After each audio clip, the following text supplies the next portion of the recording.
The Lexington Hotel, Chicago. It was 10:47 a.m. on Monday, March 25th, 1935, when Thomas Benedetti returned from New York carrying Bumpy Johnson's written message to Al Capone, a message that would force the most powerful gangster in America to accept the humiliating reality that even the Chicago outfit's vast resources and ruthless reputation couldn't overcome superior intelligence and home field advantage when fighting an enemy as capable and as well prepared as Ellsworth Bumpy Johnson, and that continuing to send assassins to Harlem would only result in more deaths and more damage to the outfit's reputation without ever achieving the desired outcome of eliminating the upstart Harlem gangster who'd had the audacity to rob and humiliate one of Capone's most trusted enforcers. Benedetti walked into Capone's office at approximately 11:05 a.m., accompanied by Frank Nitti, who'd been briefed during the train ride from New York about what Benedetti had discovered regarding the fate of 16 Chicago killers and the tactical realities of operating in hostile territory where the target controlled all intelligence and had unlimited support from the local population, and the expression on Benedetti's face, a mixture of relief at having survived and dread at having to deliver news that would enrage the notoriously violent crime boss, told everyone present in the office that whatever Benedetti was about to report would not be good news for the Chicago outfit, or for Al Capone's plans to expand operations into New York.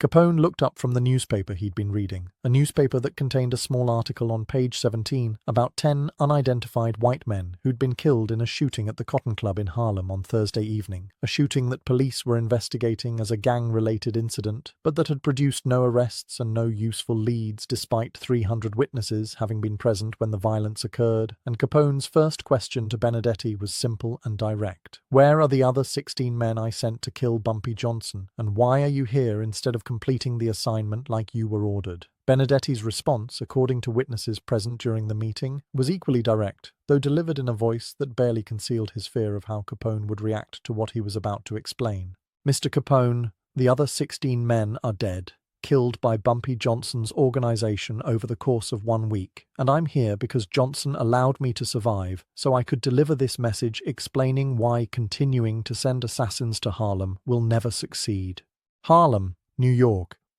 It was 11:47 post-meridium on Thursday, March 14th, 1935, when the first of Al Capone's 17 hired killers stepped off the 20th Century Limited at Grand Central Terminal, carrying nothing but a leather suitcase, a loaded .45 caliber pistol concealed beneath his wool overcoat, and instructions that had been delivered to him personally by Frank Nitti in a smoke-filled back room of the Lexington Hotel in Chicago exactly 72 hours earlier. Kill Ellsworth Raymond Johnson, the man they call Bumpy, the upstart Harlem numbers runner who had the audacity to publicly humiliate one of Al Capone's most trusted couriers during a cash collection dispute at the Cotton Club 2 weeks prior, or don't bother coming back to Chicago alive. The man who stepped onto the platform that Thursday night, Vincent Knuckles Moretti, 34 years old in March 1935, was a professional killer who'd worked for the Chicago outfit since 1926, who'd personally carried out at least 19 confirmed murders for Capone's organization, who'd survived the violent beer wars of the late 1920s through a combination of ruthless efficiency and an almost supernatural ability to anticipate ambushes, and who had never failed to complete an assignment in 9 years of working for the most powerful crime syndicate in America. What Moretti didn't know, what none of the 17 men Al Capone sent to New York between March 14th and March 20th, 1935 knew, was that they were walking into a trap more sophisticated and more deadly than anything Capone's organization had ever encountered, orchestrated by a Harlem gangster whose intelligence, street networks, and tactical brilliance would cost the Chicago outfit 16 men, millions of dollars in lost prestige, and the permanent end of any dreams Capone harbored of expanding his empire into Harlem's lucrative numbers rackets. The conflict that led to Capone sending 17 assassins to kill Bumpy Johnson began innocuously enough on Saturday, February 23, 1935, at the Cotton Club on West 142nd Street and Lenox Avenue, the legendary Harlem nightclub that catered to wealthy white patrons who came uptown to hear Duke Ellington's orchestra, to watch the most beautiful black dancers and performers in New York, and to engage in the kind of illicit activities, gambling, bootleg liquor, despite the ongoing prohibition, prostitution, that made Harlem simultaneously dangerous and irresistible to Manhattan's elite seeking thrills they couldn't find in their respectable downtown neighborhoods. On that particular Saturday evening, the Cotton Club was hosting a special performance by Cab Calloway and his orchestra, and the club was packed with more than 400 patrons, including several minor celebrities, business executives, politicians, and members of various criminal organizations who had come to enjoy the entertainment and to conduct the kind of business that required neutral territory where multiple gangs could gather without immediate violence. Among the patrons that evening was Anthony Big Tony Marcello, 41 years old in February 1935, a Chicago outfit enforcer who served as one of Capone's most reliable couriers for transporting cash between Chicago and various East Coast operations, and who had traveled to New York carrying approximately $75,000 in cash that Capone was investing in a bootlegging partnership with Lucky Luciano, the rising star of New York's Italian crime families, who controlled most of Manhattan's organized criminal activities outside of Harlem. Marcello was supposed to deliver the cash to one of Luciano's representatives at a prearranged location, but he decided to stop at the Cotton Club first, partly because he'd heard Cab Calloway was performing and wanted to see the famous bandleader in person, partly because he enjoyed the exotic appeal of Harlem's nightlife, and partly because Big Tony Marcello was an arrogant man who believed his association with Al Capone made him untouchable anywhere in America, immune to the kind of street-level criminal activity that might threaten lesser men who foolishly carried large amounts of cash through dangerous neighborhoods. Marcello sat at a table near the stage drinking bootleg whiskey that cost 3 times what it would have cost in a Chicago speakeasy, watching the dancers perform, making crude comments about the black women on stage that were loud enough to be overheard by neighboring tables, and generally behaving like a man who owned the place, despite being a guest in territory that belonged to neither Capone nor Luciano, but rather to the various black gangsters who controlled Harlem's indigenous criminal operations, most notably Stephanie St. Clair, the legendary Madam Queen who ran the numbers rackets, and her most dangerous enforcer, the man who would soon become the greatest threat Al Capone never anticipated, Ellsworth Bumpy Johnson. Bumpy Johnson was at the Cotton Club that Saturday night, according to 7 witnesses who spoke with the Harlem Observer between February 25th and March 2nd, 1935, not because he particularly enjoyed the performances that the club staged primarily for white audiences, but because he was meeting with several of his own associates to discuss protection arrangements for numbers operations in the western sections of Harlem, territories where Dutch Schultz, the violent and unpredictable Jewish gangster who was attempting to muscle into Harlem's gambling businesses, had been making aggressive incursions that threatened Madame St. Clair's empire and required Bumpy's tactical response.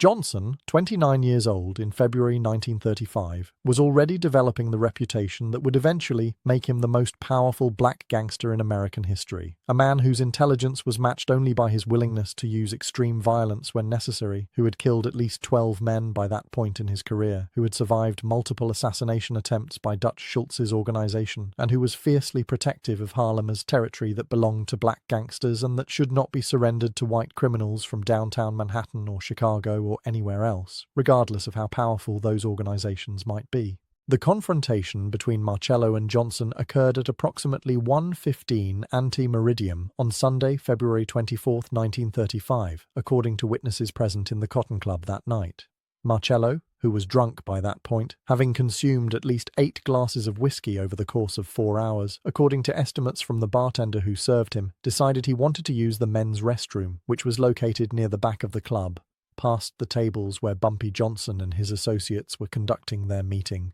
As Marcello walked toward the restroom, his gait unsteady from alcohol consumption, he accidentally bumped into the back of the chair where William "Bub" Hewlett, 38 years old in February 1935, one of Bumpy's most trusted lieutenants and a notorious street fighter who had been working with Johnson since the late 1920s, was sitting. The collision was minor, barely enough to jostle Hewlett's chair, but Marcello, instead of apologizing or simply continuing to the restroom, made a comment that witnesses described as both racist and deliberately provocative. "Watch where you put your chair," he reportedly said, his voice loud enough to be heard by everyone at nearby tables. "This ain't your club, it's white folks' club, and you colored boys are just the entertainment. You should show more respect to your betters." According to Rebecca Hartford, 42 years old in February 1935, a Cotton Club waitress who witnessed the confrontation and who spoke with the Observer on February 25th, the atmosphere at Bumpy Johnson's table changed instantly from casual business discussion to deadly tension. Hewlett stood up, his hand moving toward the knife he always carried, but before he could respond to Marcello's insult, Bumpy put a hand on Hewlett's arm and said, in a voice that witnesses described as calm and almost friendly, despite the underlying menace everyone present could detect, Let me handle this." Bumpy then addressed Marcello directly with elaborate politeness that made the insult he was about to deliver even more cutting. "Sir, I believe you're confused about where you are. This is Harlem, not Chicago. And in Harlem, we don't tolerate disrespect from visitors, especially drunk visitors who don't know enough to mind their manners when they're in someone else's territory. I suggest you apologize to my friend, finish your business here, and catch the next train back to whatever sewer you crawled out of." What happened next, according to multiple witnesses, was a display of arrogance and stupidity that would ultimately cost Marcello his life, cost Al Capone 16 of his best men, and permanently end any chance of the Chicago outfit expanding operations into Harlem. Marcello, apparently not recognizing Bumpy Johnson, apparently not understanding the danger he was in, apparently believing that his association with Capone made him immune to consequences in any American city, laughed in Bumpy's face and said, "According to witnesses, you threatening me? You know who I work for? I work for Al Capone, the most powerful man in America. He owns half of Chicago. He's got judges and cops and politicians in his pocket. He's killed more men than you've probably even met. You're just some Harlem street punk running numbers for colored folks. If Al Capone wanted this whole neighborhood shut down tomorrow, he could make it happen with one phone call. So why don't you sit down, keep your mouth shut, and be grateful I don't have my boss send some real gangsters up here to teach you people your place?" The silence that followed Marcello's statement was, according to witnesses, absolute and terrifying.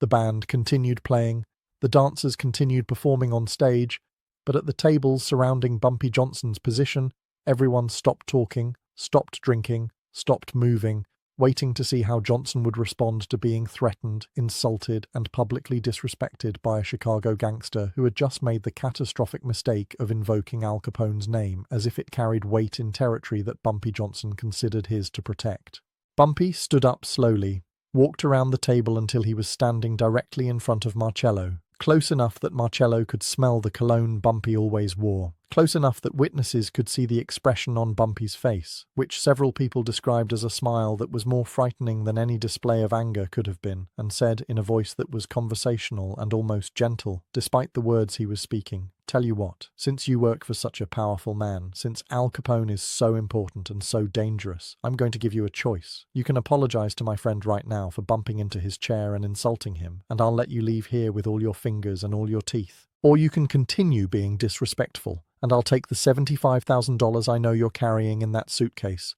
the money you're supposed to deliver to Lucky Luciano's people tonight, and I'll send it back to Al Capone with a message explaining that Harlem isn't Chicago, and that if he wants to do business in New York, he needs to teach his people how to show respect to the local operators." How Bumpy knew about the cash Marcello was carrying, how Bumpy knew about the deal between Capone and Luciano, has been a subject of speculation among organized crime historians for decades.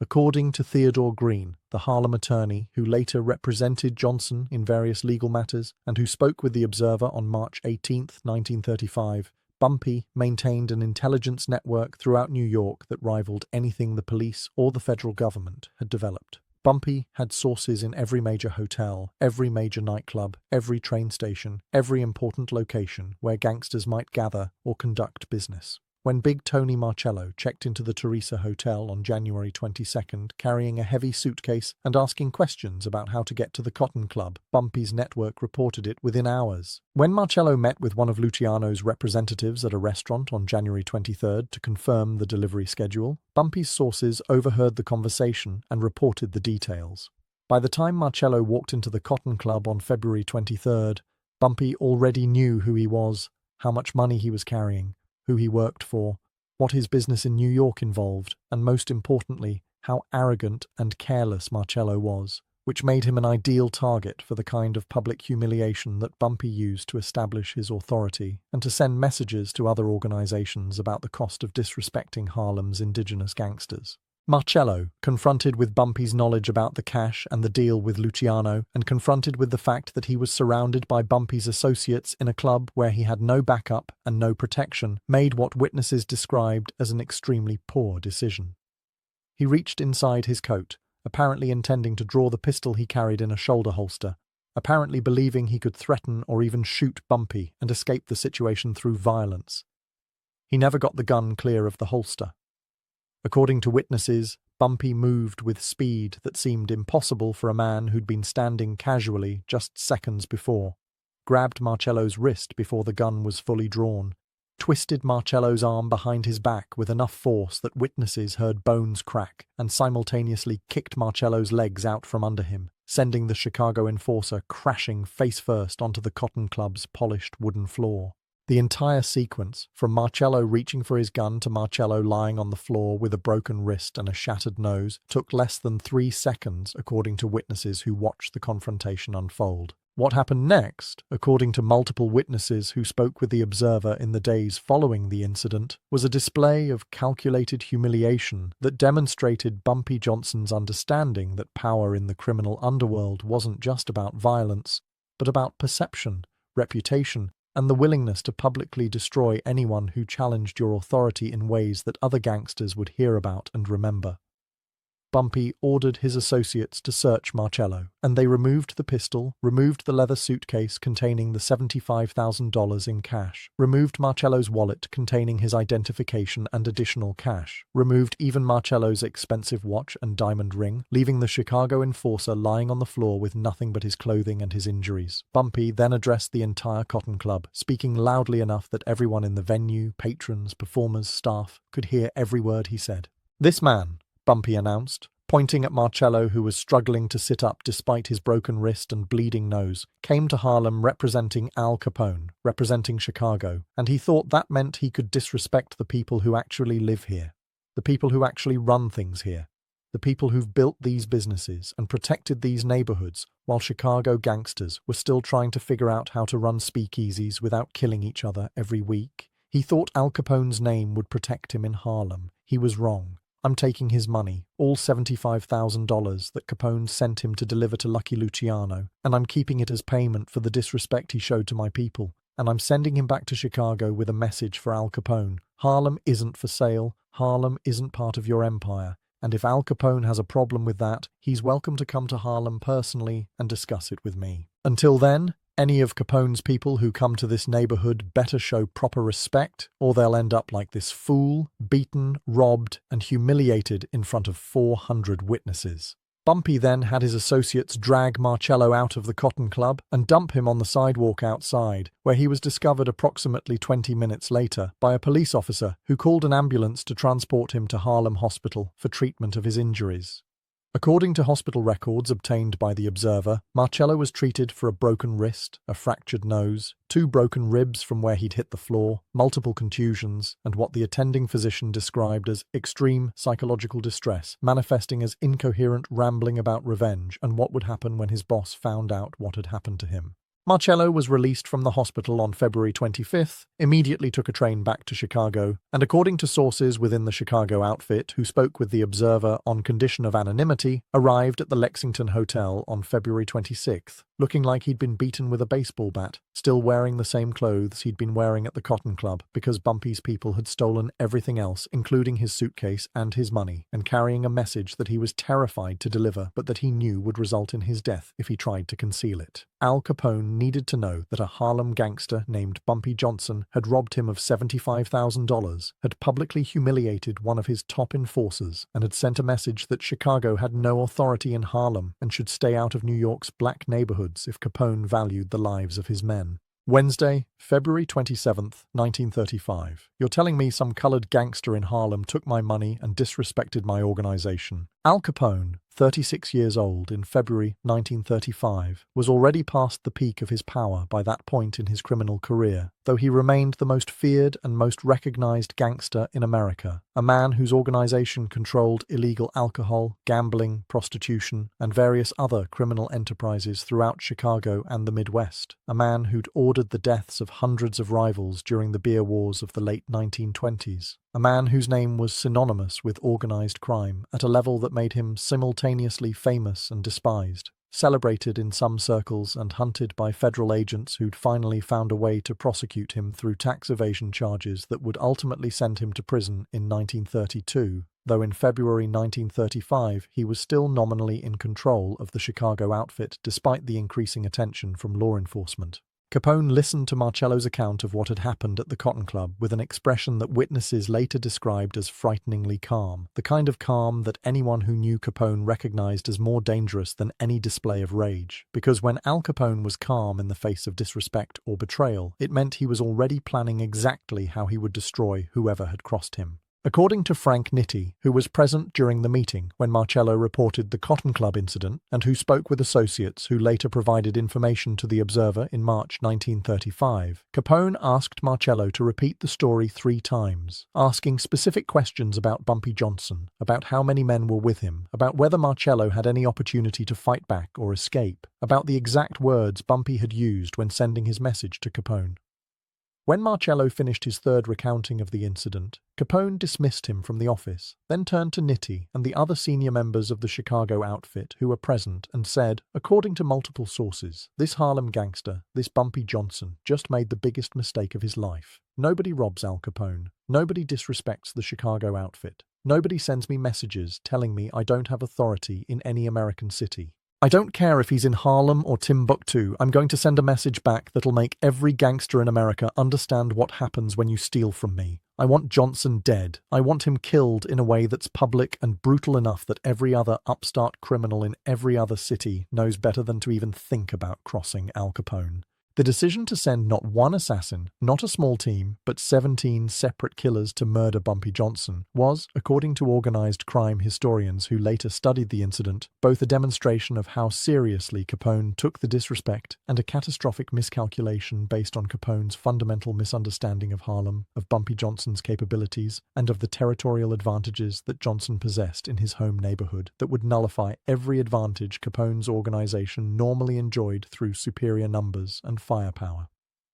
Capone, according to sources who spoke with the Observer, believed that sending 17 professional killers to Harlem over the course of 1 week would guarantee Johnson's death through sheer probability. Even if Johnson managed to kill or evade the first few assassins, Capone reasoned, eventually one of them would get lucky, would catch Johnson off guard, would complete the assignment, and restore Capone's reputation. What Capone failed to understand, what none of his advisors apparently explained to him because few people in Chicago understood the unique nature of Harlem's criminal landscape in 1935, was that Bumpy Johnson wasn't a typical gangster who could be ambushed in a vulnerable moment. Johnson was protected by an entire community of people who saw him as a defender against outside criminal organizations, who would warn him about suspicious white men asking questions about his whereabouts, who would report to Johnson's network the moment any of Capone's assassins arrived in Harlem, giving Johnson advance warning and the opportunity to prepare responses that would turn each assassination attempt into an opportunity to destroy Capone's men and to reinforce Johnson's reputation as someone who could outsmart and outfight the most powerful crime organization in America.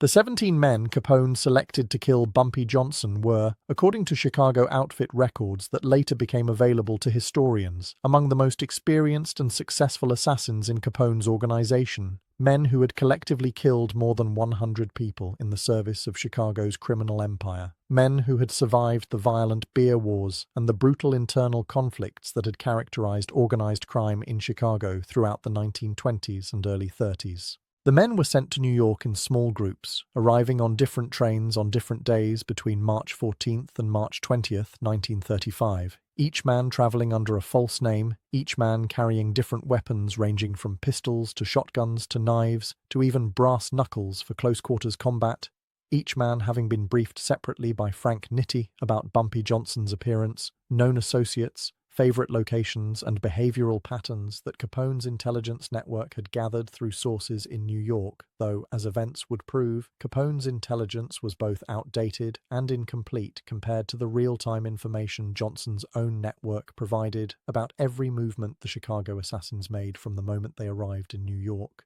Vincent Knuckles Moretti was the first to arrive, stepping off the 20th Century Limited at Grand Central Terminal at 11:47 post-meridium on Thursday, March 14th, 1935, carrying his leather suitcase and his loaded pistol and his instructions from Frank Nitti, completely unaware that within 47 minutes of his arrival in New York, Bumpy Johnson already knew he was in the city, knew which hotel he'd checked into, the Teresa Hotel on 7th Avenue, knew that he'd asked the desk clerk about locations where a man might find Ellsworth Johnson for a business discussion, and knew that Moretti was almost certainly one of multiple assassins Capone would be sending in response to the Cotton Club humiliation. According to William Bub Hewlett, who spoke with The Observer on March 28, 1935, Bumpy received the first report about Moretti's arrival at approximately 12:30 ante-meridium on Friday, March 15th, from a porter at Grand Central Terminal who'd been on Johnson's payroll for 6 years and who reported any suspicious characters asking questions about Harlem or about specific individuals in the neighborhood. The porter described a white man in his 30s, well-dressed but nervous, carrying himself like a professional criminal rather than a tourist or businessman,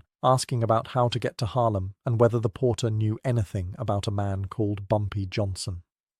The porter gave Moretti directions to the Teresa Hotel, wished him well, and immediately called a phone number that connected him to one of Bumpy's associates, reporting the suspicious inquiry and providing a physical description of the man who'd been asking questions. By 1:30, ante-meridium on March 15th, Bumpy had assembled 8 of his most trusted men at his office above a grocery store on Lenox Avenue, had reviewed the information about Moretti's arrival, and had developed a plan for dealing with what he correctly assumed would be the first of multiple assassination attempts sent by Al Capone.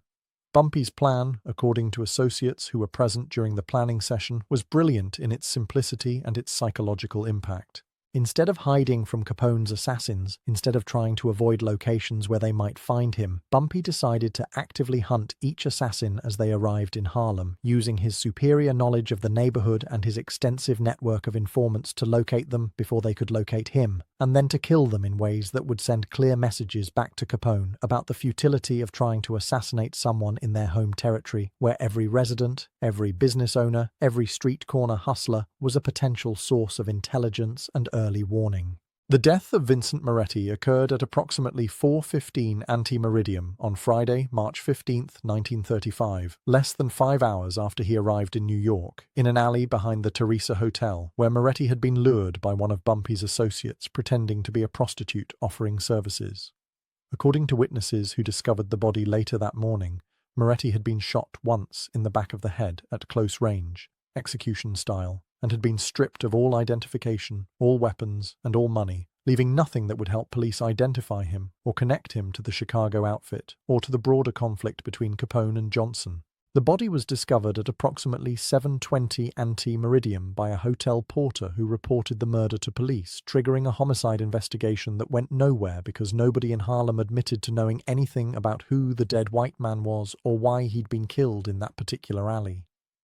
According to Theodore Green, Bumpy made sure the body would be discovered in a location where police would investigate, because Johnson wanted Capone to eventually learn that his assassins were dying, but Johnson didn't want to make it too easy or too obvious, preferring instead to let Capone gradually realize that every man sent to kill Bumpy Johnson was vanishing in Harlem without a trace, creating psychological pressure and uncertainty that would be more damaging to Capone's reputation than any single act of violence could achieve. The second and third assassins arrived together on Friday evening, March 15, 1935. James "Jimmy the Knife" DeMarco, 40 years old, and Patrick "Paddy Fists" O'Brien, 37 years old, both experienced Chicago enforcers who'd worked together for Capone since the late 1920s, checked into a boarding house on 135th Street at approximately 8:30 post-meridium, asking the landlady if she knew where they might find a man named Bumpy Johnson, explaining that they were businessmen from Chicago, interested in discussing potential opportunities with Mr. Johnson, a story that the landlady pretended to believe while mentally composing the phone call she would make to one of Johnson's associates within minutes of the two men heading upstairs to their room. DeMarco and O'Brien were experienced enough to take precautions, according to later analysis by organized crime historians. They didn't sleep in the same room they'd rented, instead taking positions in a vacant room across the hall where they could watch the door to their official room and ambush anyone who tried to attack them during the night. They took turns sleeping so that one of them would always be awake and alert. They positioned their weapons, a shotgun and 2 pistols, within easy reach. They did everything professional assassins were supposed to do to protect themselves in unfamiliar territory while waiting for an opportunity to locate and kill their target. What DeMarco and O'Brien didn't account for What they couldn't have accounted for, given their lack of familiarity with Harlem and with Bumpy Johnson's methods, was that Johnson had no intention of attacking them in the boarding house. According to Hewlett, Bumpy's philosophy was never to fight on ground the enemy had prepared, never to attack when the enemy expected attack, and never to take unnecessary risks when patience and superior intelligence could create opportunities for easy kills that required minimal exposure. Bumpy knew where DeMarco and O'Brien were staying. Bumpy knew they were watching their room. Bumpy knew they would be alert and dangerous at night. So Bumpy did nothing on Friday night, allowing them to stay awake watching a room where nothing happened, allowing them to exhaust themselves maintaining security protocols that proved unnecessary, allowing them to become complacent when the expected attack never materialized. Saturday morning, March 16th, 1935, DeMarco and O'Brien left the boarding house at approximately 9:40 ante-meridium, having spent an uncomfortable night staying alert for an attack that never came, and began walking through Harlem asking questions about Bumpy Johnson's whereabouts, visiting various businesses and clubs and pool halls where Johnson was known to spend time, showing Johnson's photograph that they'd obtained from Chicago outfit intelligence sources, offering money for information about where they could find their target. According to multiple witnesses who spoke with the Observer between March 23rd and March 30th, 1935, every person DeMarco and O'Brien approached with questions about Bumpy Johnson gave them false information, sent them to wrong addresses, directed them to locations where Johnson hadn't been in weeks, and immediately reported the two suspicious white men to Johnson's network, providing detailed descriptions of their appearance, their weapons, and their stated intentions. By noon on Saturday, Bumpy knew exactly where DeMarco and O'Brien had been, what questions they'd been asking, what information they'd been given, and most importantly, he knew they would be returning to the boarding house that evening, frustrated and tired after spending all day searching unsuccessfully for a man who'd been following their movements from a safe distance the entire time. The deaths of DeMarco and O'Brien occurred at approximately 6:45 post-meridium on Saturday, March 16th, as they were walking back to the boarding house after a fruitless day of investigation. According to witnesses who observed the incident from windows overlooking the street, two cars pulled up alongside DeMarco and O'Brien on 137th Street between Lenox and 7th Avenue, a relatively quiet residential block where few people were outside at that particular moment.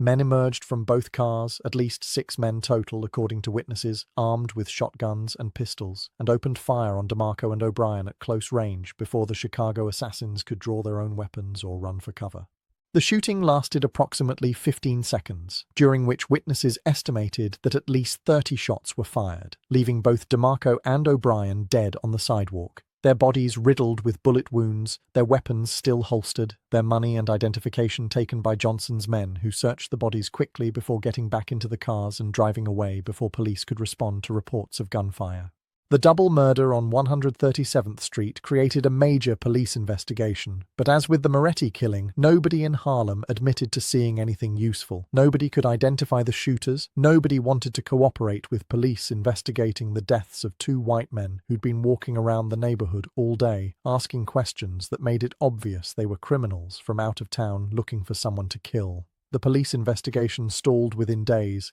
classified as an unsolved gang killing that would remain open but inactive in departmental files. According to Theodore Green, this was exactly what Bumpy wanted. Police attention that wouldn't lead anywhere, media coverage that would report the deaths without understanding their significance, and most importantly, news that would eventually reach Al Capone in Chicago, informing him that 3 of his 17 assassins were dead within 48 hours of arriving in Harlem, killed by an organization that was better informed, better prepared, and more ruthless than Capone had anticipated. Monday, March 18th, 1935, brought the 4th through 7th assassins to New York. Robert Bobby Knuckles Santelli, 32 years old, Michael Mickey Guns Torino, 36 years old, Joseph Joey the Snake Colombo, 29 years old, and Carlo the Hammer Benedetto, 41 years old, arrived on the morning train from Chicago at 8:20 ante-meridium, checking into the Hotel Teresa as businessmen visiting New York for legitimate purposes, spending Monday afternoon separately scouting locations where Bumpy Johnson had been reported to conduct business, gathering in one of their hotel rooms Monday evening to compare notes and plan their approach for locating and killing a target who had so far proven extremely elusive.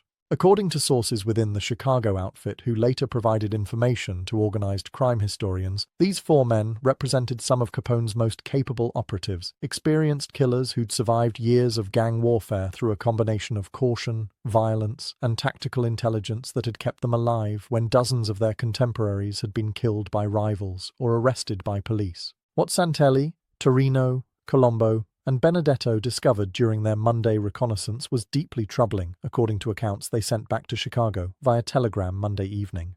Every person they approached with questions about Bumpy Johnson either claimed not to know who he was, or gave them obviously false information, or told them that Johnson had left New York weeks earlier and wasn't currently in Harlem, or became hostile and suggested the four white men leave the neighborhood before something unfortunate happened to them.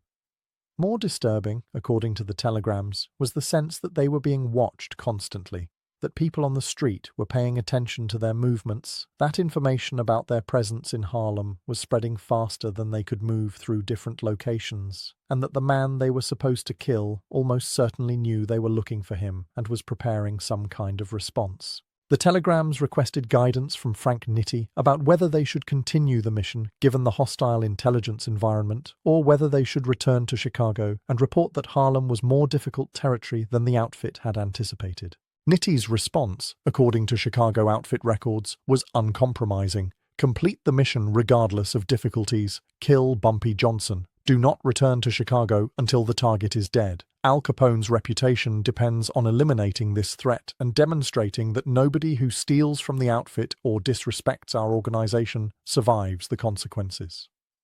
The four men received Nitti's orders Tuesday morning, March 19th, and according to later accounts, made the decision that they would attempt to ambush Johnson at his office above the grocery store on Lenox Avenue, a location they'd identified through their reconnaissance as a place where Johnson spent significant time and where he might be vulnerable to a coordinated assault by multiple armed men attacking simultaneously from different directions. The plan was sound in theory. The four assassins would approach the grocery store from different directions Tuesday evening, posing as ordinary pedestrians. At exactly 7:30 post-meridium, when Johnson was likely to be in his office conducting business, they would simultaneously enter the building, fight their way past any guards or associates, and kill Johnson before he could escape or organize a defense. The plan failed in practice because Bumpy Johnson knew about it approximately 6 hours before it was scheduled to happen. Having been informed by his network that four white men had been asking specific questions about the grocery store, about its entrances and exits, about what time Bumpy typically arrived and left, about how many people worked there and whether they were armed, questions that made it obvious the four men were planning some kind of attack on that location. Tuesday, March 19th, 1935, 7:15 post-meridium. Bumpy Johnson was not at his office above the grocery store when Santelli, Torino, Colombo, and Benedetto began their synchronized approach to the building. Instead, he was 3 blocks away with 12 of his most dangerous enforcers, watching through binoculars as the 4 Chicago assassins moved into position around the grocery store, communicating through hand signals as they prepared to enter the building and kill a target who wasn't there but who knew exactly where they were. At 7:31 post-meridium, approximately 60 seconds after the 4 assassins entered the grocery store building and discovered that Bumpy's office was empty, that the entire second floor was empty except for some furniture and business records, that they'd walked into what was obviously a trap, Bumpy's men surrounded the building, blocking all exits, and began shooting through the windows with such overwhelming firepower that the 4 Chicago killers had no opportunity to escape or fight back effectively. According to witnesses who observed the assault from nearby buildings, the shooting lasted approximately 4 minutes, during which Bumpy's men fired hundreds of rounds into the grocery store building, using not just pistols but also shotguns, and even a Thompson submachine gun that one of Johnson's associates had acquired specifically for this operation, creating a level of violence that was shocking even for Harlem in 1935, where gang shootings were relatively common, but usually involved a few shots rather than sustained automatic weapons fire.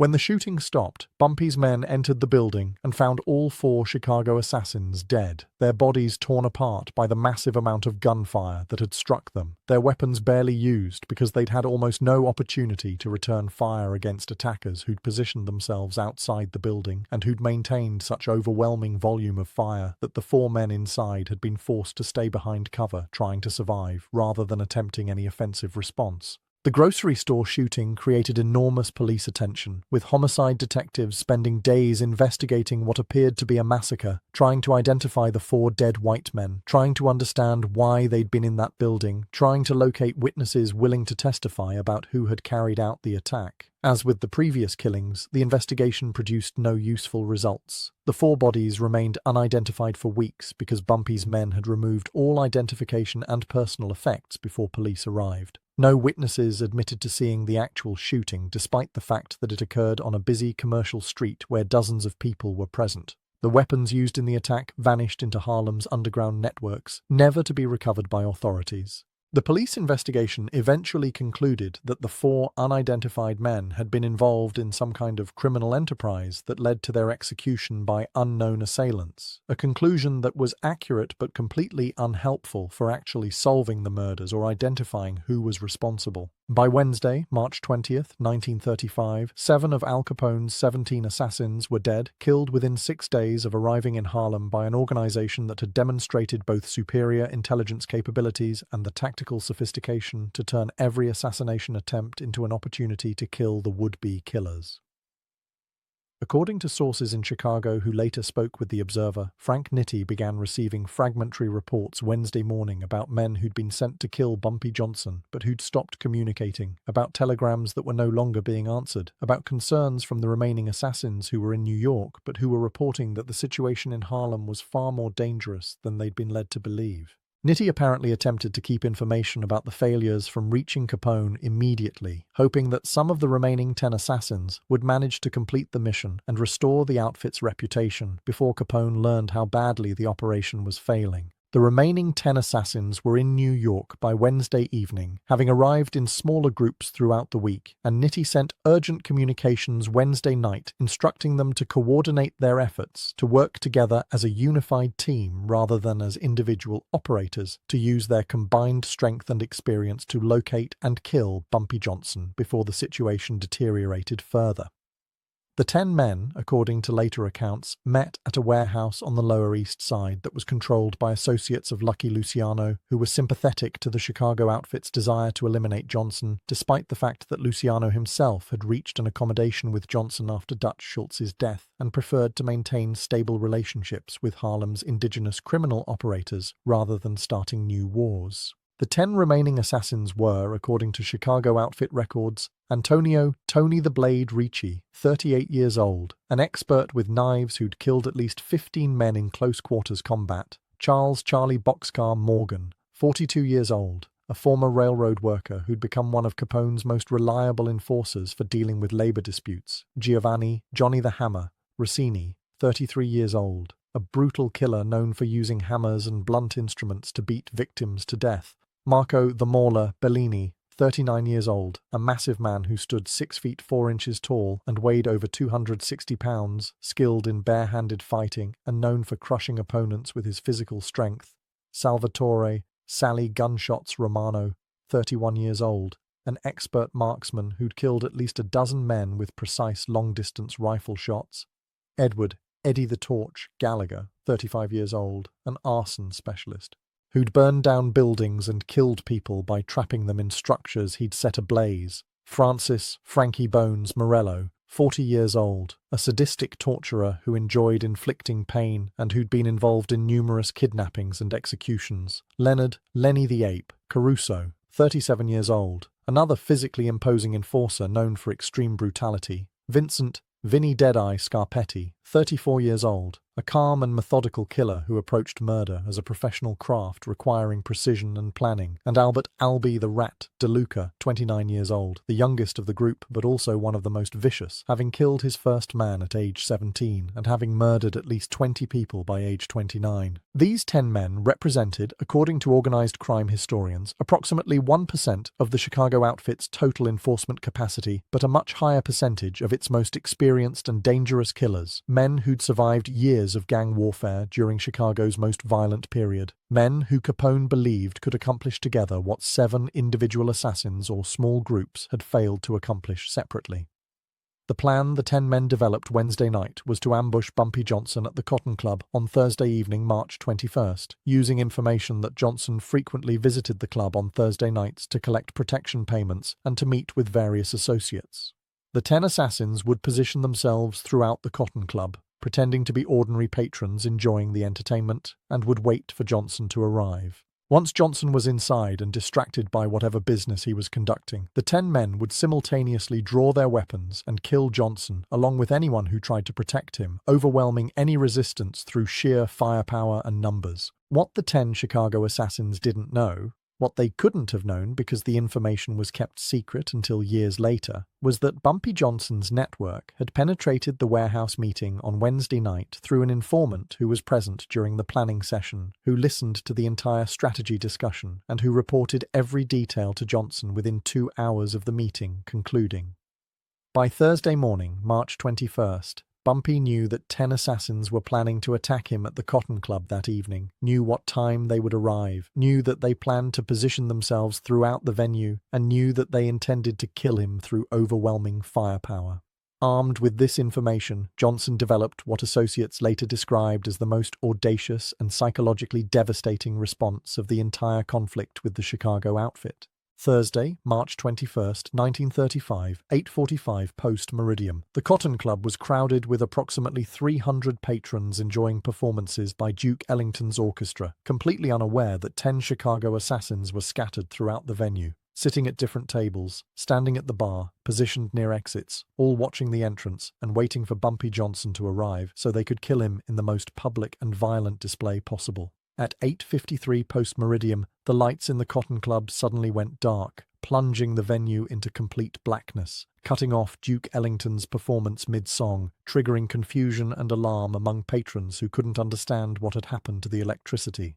In the darkness, according to witnesses who survived what happened next, gunshots erupted throughout the Cotton Club, muzzle flashes creating brief moments of illumination that revealed scenes of chaos and violence as Bumpy Johnson's men, who had been positioned throughout the venue disguised as waiters, bartenders, and musicians, opened fire on the 10 Chicago assassins whose positions had been identified earlier in the day through Johnson's intelligence network. The shooting in the dark lasted approximately 90 seconds, during which more than 200 rounds were fired according to later police estimates based on bullet holes and recovered casings, creating panic among innocent patrons who dove under tables or ran toward exits trying to escape the gunfire without understanding who was shooting at whom or why the Cotton Club had suddenly become a battlefield. When the lights came back on at 8:56 post-meridium, controlled by one of Bumpy's associates who'd cut the power deliberately to create cover for the ambush, the Cotton Club was a scene of absolute carnage. All 10 Chicago assassins were dead or dying, their bodies sprawled across tables, slumped against walls, collapsed on the dance floor, riddled with bullet wounds from the concentrated fire that Bumpy's men had directed at them during the 90-second blackout. Several innocent patrons had been wounded by stray bullets, though miraculously nobody except the 10 intended targets had been killed, a fact that witnesses attributed to Bumpy's insistence that his men focus their fire only on the Chicago killers and avoid shooting randomly into crowds despite the darkness and confusion. Bumpy Johnson himself, according to witnesses, had not been in the Cotton Club when the shooting started. He'd been outside on the street, watching the entrance, waiting to see if the 10 assassins would actually attempt their planned attack, and he entered the venue only after the shooting had stopped, walking calmly through the chaos of wounded patrons, screaming, police sirens approaching, bodies bleeding on the floor, appearing completely composed despite the violence that had just occurred in a space where he'd been expected to die. According to Rebecca Hartford, the Cotton Club waitress who'd witnessed the original confrontation between Bumpy and Big Tony Marcello, Bumpy surveyed the dead Chicago assassins with no visible emotion, then addressed the Cotton Club staff and the remaining conscious patrons with a brief statement. "These men came from Chicago to kill me because I embarrassed Al Capone and took his money. They failed. Any other men Capone sends will fail. Harlem protects its own, and nobody from Chicago or anywhere else can operate here without my permission. Anyone who was injured tonight will have their medical expenses paid by my organization. Anyone who saw what happened tonight would be wise to forget the details when police ask questions, because the men who did this shooting work for me, and I protect the people who protect me." By Thursday midnight, March 21st, 1935, 16 of Al Capone's 17 assassins were dead, killed over the course of 1 week in a series of ambushes, shootouts, and coordinated attacks that demonstrated Bumpy Johnson's complete dominance of Harlem's criminal landscape and his ability to destroy any threat regardless of how powerful or experienced the attacking organization might be.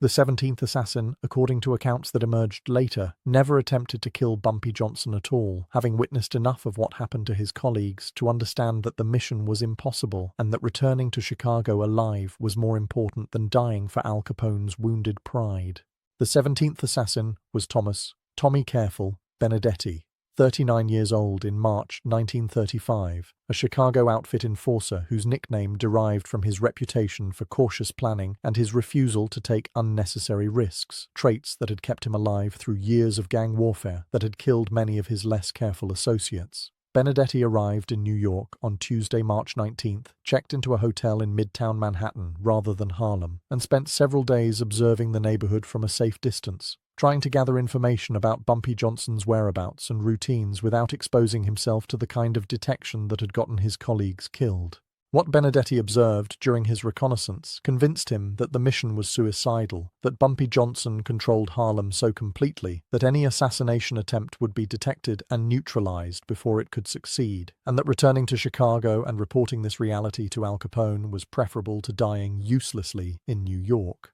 According to sources who later spoke with organized crime historians, Benedetti made contact with Bumpy Johnson on Friday, March 22nd, through intermediaries, requesting a meeting to discuss a matter of mutual interest. The meeting occurred that afternoon at a restaurant in Harlem, where Benedetti, according to witnesses, explained to Johnson that he'd been sent by Al Capone to kill him, but that after observing what had happened to 16 other assassins, Benedetti had decided that personal survival was more important than completing an impossible mission.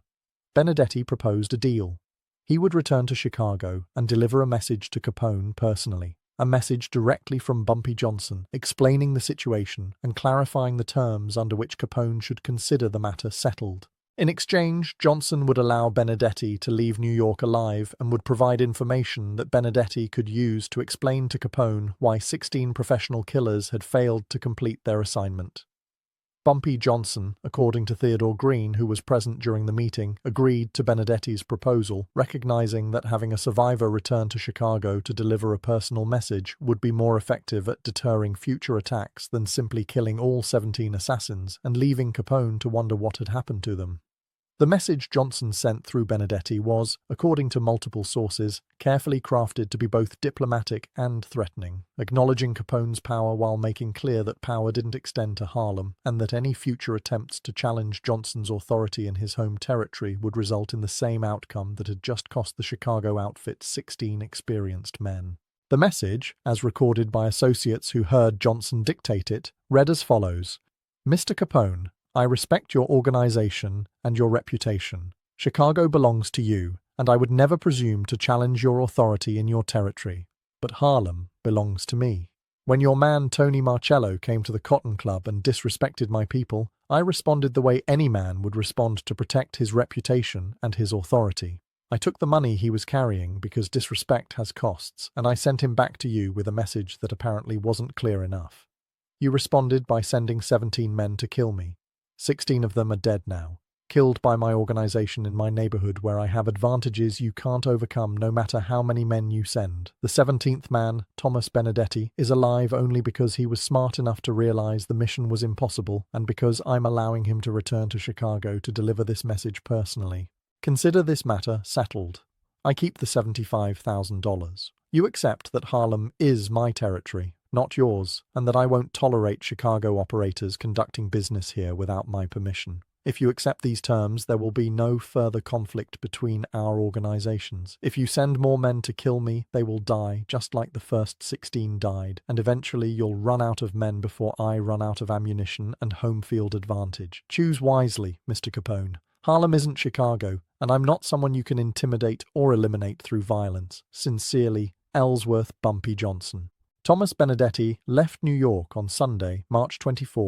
1935, carrying Bumpy Johnson's written message, carrying detailed information about how 16 Chicago assassins had been killed through superior intelligence and tactical planning, and carrying the personal understanding that Bumpy Johnson was far more dangerous and far more intelligent than anyone in the Chicago outfit had anticipated. Benedetti arrived in Chicago on Monday, March 25th, went directly to the Lexington Hotel, and requested an immediate meeting with Al Capone to deliver information about the New York operation that required Capone's urgent attention. According to sources present during the meeting, Capone listened to Benedetti's account with increasing anger and disbelief, unable to accept that 16 of his best men had been killed by a Harlem gangster he'd dismissed as an upstart who could be eliminated through overwhelming force. Capone demanded details about how the men had died, how Bumpy Johnson had managed to detect and kill professional assassins who should have been able to complete their mission through sheer numbers and experience. Benedetti explained about Johnson's intelligence network, about how every person in Harlem apparently reported to Johnson about suspicious white men asking questions, about how Johnson seemed to know where each assassin was and what they were planning before they could even locate him, about how Johnson had turned each assassination attempt into an opportunity to kill the assassins, about the final massacre at the Cotton Club where 10 men had been killed simultaneously in a coordinated ambush that demonstrated tactical planning beyond what anyone had expected from a black gangster operating in a relatively small neighborhood. Capone's response, according to sources, was initially rage at Benedetti for surviving when 16 other men had died, suspicion that Benedetti might be exaggerating Johnson's capabilities to excuse his own failure to complete the mission, demands that Benedetti return to New York and complete the assignment regardless of difficulties. But as Benedetti provided more details, showed Capone the written message from Johnson, explained the practical realities of trying to operate in hostile territory where the target controlled all intelligence and had unlimited support from the local population, Capone's anger gradually shifted from Benedetti to a broader understanding that the situation in Harlem was fundamentally different from anything the Chicago outfit had encountered before. According to Frank Nitti, who spoke with associates years later about the meeting, Capone eventually accepted that continuing to send assassins to Harlem would only result in more deaths and more damage to the outfit's reputation, that Bumpy Johnson had demonstrated capabilities that made him genuinely dangerous despite operating in a relatively small territory, and that the $75,000 lost to Johnson was a painful but manageable cost compared to the potential costs of an extended conflict that the outfit might not win. Capone decided, according to Nitti, to let the matter drop, to accept Johnson's message that Harlem was off-limits to Chicago operations, and to focus the outfit's attention on territories where they could operate more successfully without facing the kind of intelligence networks and community support that made Johnson nearly impossible to kill in his home neighborhood. The decision to end the conflict was never publicly announced, never formalized through any written agreement, but became apparent through the Chicago outfit's actions over the following weeks and months. No additional assassins were sent to kill Bumpy Johnson. No attempts were made to retaliate for the deaths of 16 Chicago enforcers. The $75,000 remained with Johnson, representing both a financial loss and a symbolic acknowledgement that Johnson had won the conflict and established his authority over Harlem in ways that even Al Capone had to respect. The Chicago outfit continued operating in various cities across America, but Harlem remained firmly under Bumpy Johnson's control, protected from outside criminal organizations through the combination of intelligence, violence, and community support that Johnson had demonstrated so effectively during the week when he destroyed Capone's assassination attempts. The long-term consequences of the failed assassination campaign were significant for both organizations. For Al Capone and the Chicago outfit, the loss of 16 experienced enforcers in a single week represented both a practical reduction in their operational capabilities and a psychological blow to their reputation as the most powerful criminal organization in America. Other criminal organizations, observing that Capone had failed to eliminate a Harlem gangster despite sending 17 assassins, became less intimidated by Chicago's threats and more willing to resist outfit expansion into their territories. Capone's image as an unstoppable force in American organized crime suffered permanent damage, contributing to the broader decline of his influence that culminated in his imprisonment for tax evasion in 1932 and his eventual death from syphilis-related complications in 1947. The 16 men who died in Harlem were replaced eventually, but the lesson of their deaths, that superior numbers and experience meant nothing against superior intelligence and home field advantage, was never forgotten within the outfit. For Bumpy Johnson, the successful defense against Capone's assassination attempts established his reputation as not just a dangerous local gangster, but as someone capable of outsmarting and outfighting the most powerful criminal organization in America. The story of how Johnson killed 16 Chicago assassins in 1 week spread throughout the American underworld, making Johnson's name known far beyond Harlem, creating a legend that would sustain his authority for decades, and that would make other criminal organizations extremely cautious about challenging him in his territory. Johnson used the $75,000 taken from Tony Marcello to expand his numbers operations, to strengthen his intelligence networks, and to provide benefits to the Harlem community that reinforced his position as both a criminal and a protector of black interests against outside exploitation. The Cotton Club Massacre, as the March 21st shooting became known in Harlem, created enormous police pressure to solve the murders of 10 unidentified white men who'd been killed in one of the neighborhood's most prominent entertainment venues. But, as with the previous killings of Chicago assassins, the investigation produced no useful results. Nobody admitted to witnessing the actual shooting, despite 300 people being present in the club when the lights went dark. Nobody could identify the gunmen, despite the fact that they'd been working as Cotton Club employees for days leading up to the attack. No weapons were recovered, no witnesses were willing to testify. The investigation remained open for years, but never produced arrests or indictments, becoming another unsolved gang killing in a city where such murders were unfortunately common during the 1930s. According to Reverend James Mitchell, a Harlem minister who knew Bumpy Johnson personally and who spoke with The Observer in April 1935, the Cotton Club Massacre became a source of pride within the black community, not because of the violence itself, but because it demonstrated that black gangsters could defend their territory against white criminal organizations that had historically treated black neighborhoods as territories to be exploited without resistance.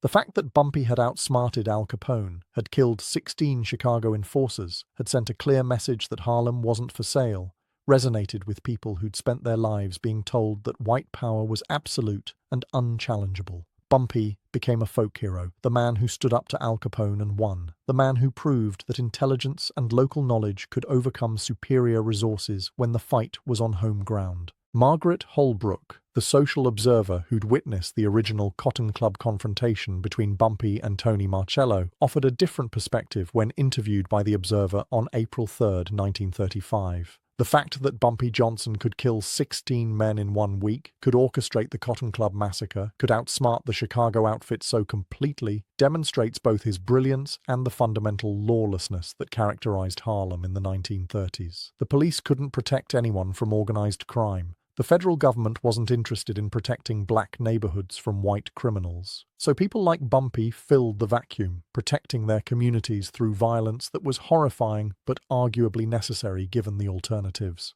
What happened in March 1935 wasn't something to celebrate, but it was something to study if we want to understand how organized crime actually works in neighborhoods where legitimate authority has failed or never existed in the first place. Thomas Benedetti, the sole survivor of Capone's 17 assassins, never returned to New York after delivering Bumpy Johnson's message to Al Capone in March 1935.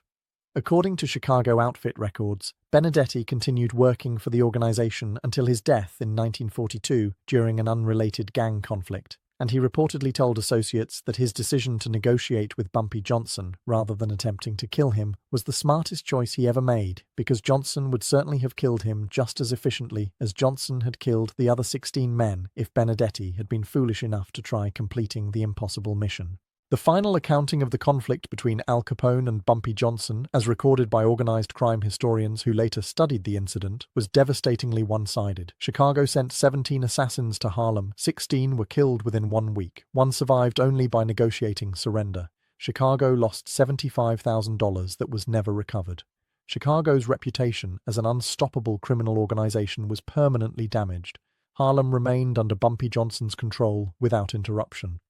Johnson's reputation was enhanced throughout the American underworld. The only winner was Johnson, who demonstrated that Harlem couldn't be conquered by outside organizations regardless of their power or resources elsewhere. The story of Al Capone's failed assassination campaign against Bumpy Johnson became one of the most discussed incidents in organized crime history, studied by historians as an example of how territorial conflicts between criminal organizations could be decided not by superior firepower, but by superior intelligence, local knowledge, and the support of a community that viewed one side as protectors and the other side as invaders.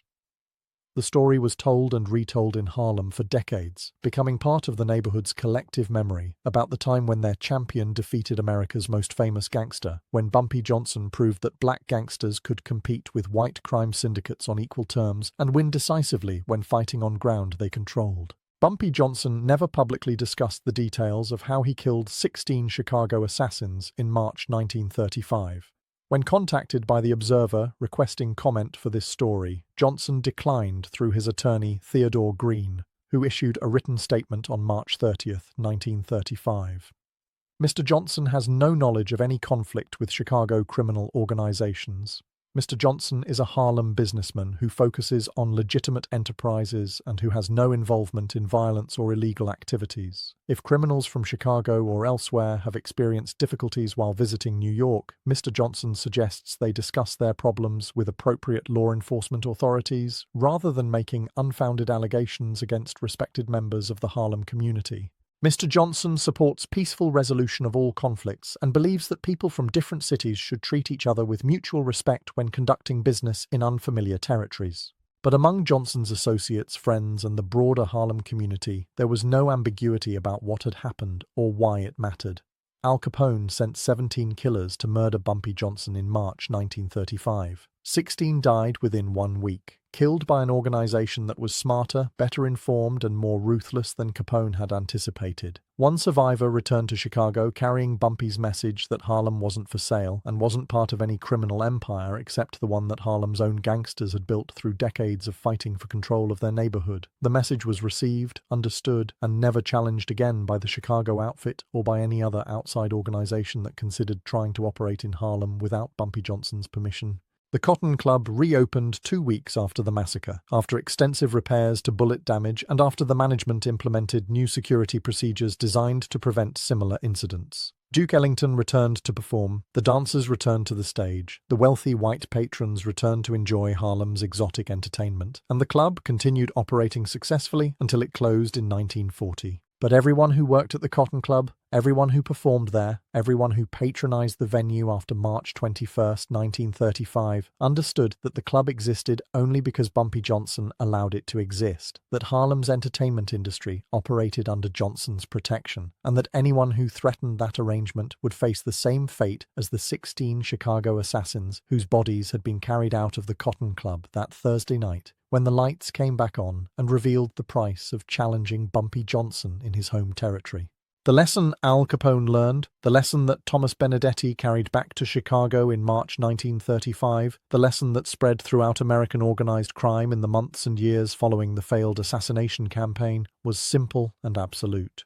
Bumpy Johnson couldn't be killed in Harlem. His intelligence networks were too extensive, his tactical planning was too sophisticated, his community support was too strong, his willingness to use extreme violence was too demonstrated. Any organization that wanted to operate in Harlem had to work with Bumpy or stay out of Harlem entirely, because the alternative was what happened to Capone's 17 assassins, 16 deaths, and 1 humiliating surrender, broadcast to every gangster in America as proof that even the mighty Chicago outfit couldn't defeat a Harlem gangster who controlled his territory completely and who refused to bow to any power except his own judgment about what was best for his neighborhood and his organization. That was the real message of March 1935. The message that defined Bumpy Johnson's legacy for the next 33 years until his death in 1968. Harlem protected its own. Bumpy protected Harlem. And anyone who forgot those facts, anyone who came to Harlem thinking their power elsewhere meant power in that particular neighborhood, learned the lesson the hard way. The way 16 Chicago assassins learned it during 1 week when Al Capone discovered that sending killers to murder Bumpy Johnson was easy, but bringing those killers home alive was impossible.